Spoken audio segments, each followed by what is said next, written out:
So this is Zir, and today I'm going to talk about double circulation in human beings, in the human transportation system, circulatory system, and pretty important concept for class 10 in the life processes chapter coming under biology. And let's look into this part. This is actually really confusing for some of the children, so we're going to explain it in a very simple way. So basically, so this is the heart, this is the lungs, and let's just write L. I'm actually using my laptop, so this is going to be difficult. And let's consider this as the body tissues. Okay, let's start from the body tissues now. So just follow my marker here. So this is the body tissue, and this part. Okay, this contains waste products. This contains carbon dioxide rich blood. It has carried out respiration and it has created carbon dioxide, but it does not want that carbon dioxide. So it wants to excrete it out. Now how will it do that? So it gives this waste product. It does not do anything. It just gives this waste product to the vena cava. Vena cava is the largest vein of our body, and it collects the blood from all the parts of the body. All the veins together, like integrate into the vena cava, and the blood goes into the vena cava. Remember, this is the deoxygenated blood. So this blood now goes up, it goes up, goes up, goes up, goes up, goes up, and down. It's in the heart now. Now in the heart, we, it enters the heart from this side, correct? This is the right side, and it is the right atrium. Alright? Yes. So it is the right atrium. Deoxygenated blood from the body enters into the vena cava, which leads into the right atrium. This right atrium collects this blood, and so it's when it's collecting the blood, it relaxes. So it pura relax, okay, it gets collected. Then after that, it contracts. This contraction leads the blood to flow, to like jump from this portion to this portion. What is this portion, you might ask? So it is, wait, I'll use another color. So it is the right ventricle, right? It's the right ventricle. Okay. Now from the right ventricle, this blood does not have to be kept in the heart. It has to be excreted out. Excreted out to where? Excreted out through the lungs, because then the lungs will exhale it out through the process of breathing and everything. So in short, it has to reach the lungs. So from the right ventricle, it goes into the pulmonary artery. Okay, the pulmonary artery. This is the pulmonary artery. The blood is flowing here. It flows in and reaches the lungs. In the lung part, here this is the lung. It gets exhaled out, and that is how carbon dioxide is removed from the body. Through it goes through from the body into the vena cava, into the right atrium, right ventricle, pulmonary artery, and into the lungs. Okay. Now that is about deoxygenated blood. Before moving to oxygenated blood, we'll learn a easy trick, a concept, and that is, I feel, really important for her to know.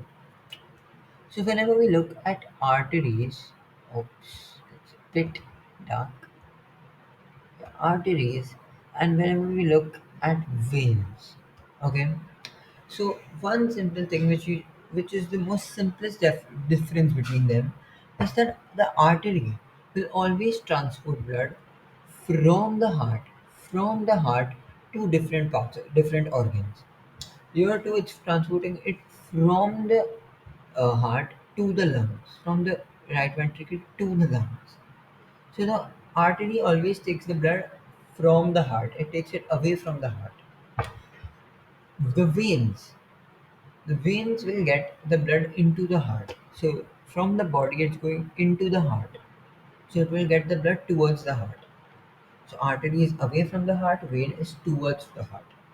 Do not Do not consider the difference to be that, oh, the arteries always carry oxygenated blood and veins always carry deoxygenated blood. That is not right. Veins most of the times carry deoxygenated blood, but they can also carry oxygenated blood. Similarly, see your arteries. Oh, pulmonary artery. The pulmonary artery carries deoxygenated blood from the heart to the lungs. So that is not a valid difference because the pulmonary artery and the pulmonary vein are exceptions. Alright. Now, after clearing that concept, let's move to oxygenated blood. Oxygenated is cool. Alright, I like oxygenated blood. So, blood from the like through the process of breathing from our nostrils when we inhale it in, we get O2. Oops, this is just two things. Um, so this was CO2 being exhaled out, and this is O2 being inhaled in. All right. So blood from outside comes in into the lungs. All right. This is the lung. It's a really dark color, but I hope it is working. All right. So in the lungs, the blood then gets transported. So this is O2 rich blood. This has to be transported towards all the parts of the body. But first of all, it will reach the heart.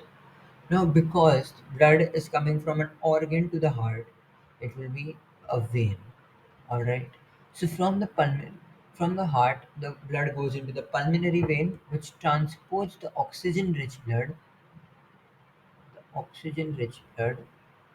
into the heart. This is the heart. Oops. Ah, sorry. Yeah, into the heart. Now it is entering into the heart. Another point, which is just there are two important tricks. First of all, the artery and the vein thing. Second is that whenever this is I do not know the I can't verify this information, but for the sake of double circulation, just remember that whenever blood is coming into the heart, it comes into the atrium, and whenever it is going, it goes out from the ventricle.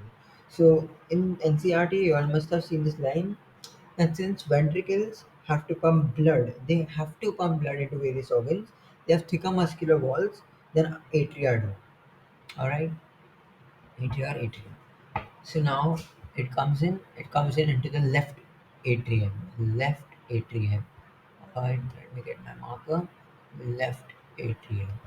Here again, once again, the same process happened. Is it relaxes, blood fills up, then it contracts, the blood gets transported into the left ventricle. The left ventricle relaxes and then contracts. After it contracting, the blood now moves. So from the left ventricle, the blood will now move here, where you can see, it will move in this aorta. From the aorta, the blood moves like this into the body. So oxygen-rich blood is moving from the heart into the body because all cells require oxygen for respiration, and that is why it is an essential process, and that's why this aorta, the largest artery in the body, transports blood from the left ventricle to the parts of the body. Here you can see it just gets divided into various other smaller arteries who transport everything into back to the body. And then this is not there in NCRT, but just for the sake of y'all being explained, this part we take. Let me take a blue. All right, great. So this part is called capillary, and it is the connecting part between the different veins and the different arteries.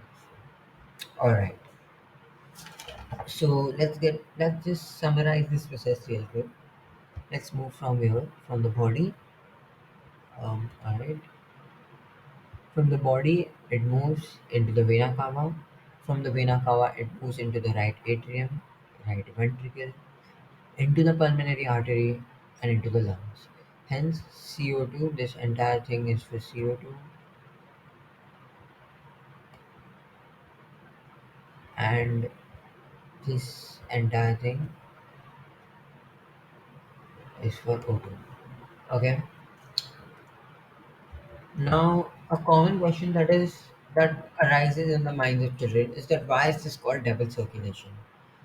Very simple reason is that blood is, you know, blood is entering into the heart twice during the entire circulation process.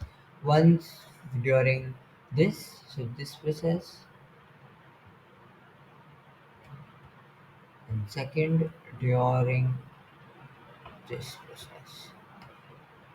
Hence, it is called double circulation for entering of CO2 and entering of O2. Alright, now let's get back to the summary. So, from the body, let's wait. Can we do something? We zoom in. Okay, now. So, from the body, it goes into the vena cava, right atrium, right ventricle, pulmonary artery. CO2 rich blood gets expelled out. Then O2 comes in into the lungs to the pulmonary vein, into the left atrium, left ventricle, aorta, and then into the body. So that is how double circulation takes place. I hope you liked the video and I'll see you all in the next one. Bye.